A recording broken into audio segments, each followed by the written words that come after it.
we have this myth in our culture that sex is supposed to be spontaneous.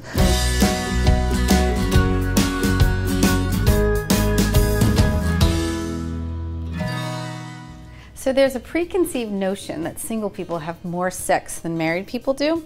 I actually think married people have more sex. But is it the single mom? Is it the married mom? Is it the CEO? Who's having more time in the bedroom? Well, when we look at the differences between men and women, what we know to be the case is that the hormone that allows women to enjoy sex, having sex is one thing, enjoying sex is another, is oxytocin. And when women are stressed, oxytocin levels are low. So the more stressed a woman is, the more overworked a woman feels, the more in a hurry and a greater sense of urgency in her life, the less oxytocin she's going to have. So she's not being able to enjoy sex.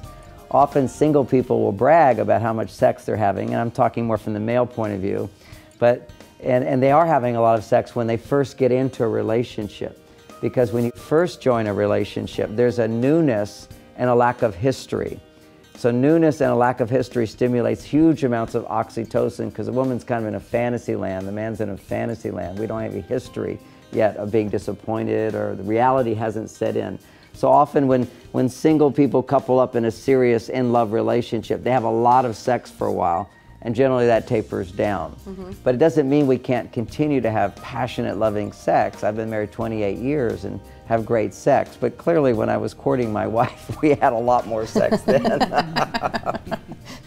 What do you think? You deal with couples that deal with infidelity, like how are they doing? Well, that's kind of a different question, because recovering from infidelity brings up a whole new spectrum of issues. But I think that we long for someone in this space in between us. Attraction happens in that space. So we want someone who's over there. And if they're sitting next to us on the couch every night, not so much. So sometimes there's more of a spark if you're single and you're still in that space where there's an attraction, because you're not totally together and merged yet. But that being said, sex also happens because of opportunity. If you're living with someone and you're there all the time, there's a lot more opportunity for that connection to happen. But I agree with John, if there's a space for an emotional connection first, women have a tendency to want that first in order to have sex. And what I see is that men have sex in order to have an emotional connection. So sometimes, there's there's that crossover that's hard to, climb over in the middle of the bed. Yeah. Well, and I think I work with a lot of singles, and what I think happens is that they have a lot of sex in the beginning, they're exploring themselves, and then it gets to the point where they make a decision they want to get married. And that's probably the worst position to be in, because you're now forced to look for Mr. Right, and you sort of have this hyper control over your sexuality, and you're really trying to find the one. And a lot of times they suppress that sexual urge and that need, and then they'll end up having these one-night stands every once in a while and feel a lot of guilt afterwards. And so there's a lot of this idea, almost like you're saving yourself now, and you want to be the good girl now, and so there's a little conflict there. And so they stop. They claim they want to have sex, but they don't want to just have a fling anymore. Well, why do we think single people have more sex than married people? I mean, that's a really common sort of misconception in the media. What do you think? Well, I think actually, just going back to what you were saying before, is I don't know that it's a single or married thing. Actually, just depends on your levels of stress. And I work a lot with entrepreneurial women, right, who aren't in corporate America, who aren't necessarily staying at home. And generally, they've taken their schedule, or they've taken their well-being into their own hands. And so they have a lot more say-so how much, how, when, how much they're enjoying. They can certainly fall into the trap of, now I'm my own boss and I'm just going to be as stressed as I was in corporate. But usually, I'd say they're having the most and the best quality sex. Says the entrepreneur. Says the entrepreneur.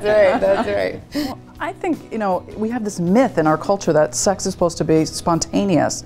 And I can tell you that if you're working a full-time job and you have a family and a house, you're not going to come home and sweep the dishes off the kitchen table and say, "Take me now." I mean, that's never going to happen. That sex doesn't have to be spontaneous. It probably wasn't even when you were dating. You knew okay, we're going to get together tonight, so I'm going to wear, you know, good underwear night. and shave my legs.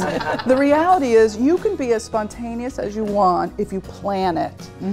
You can plan a sex night. That's not a date night. That's not going out to dinner and eating rich food and drinking wine, because you're going to come home and go to sleep. That's not sex night.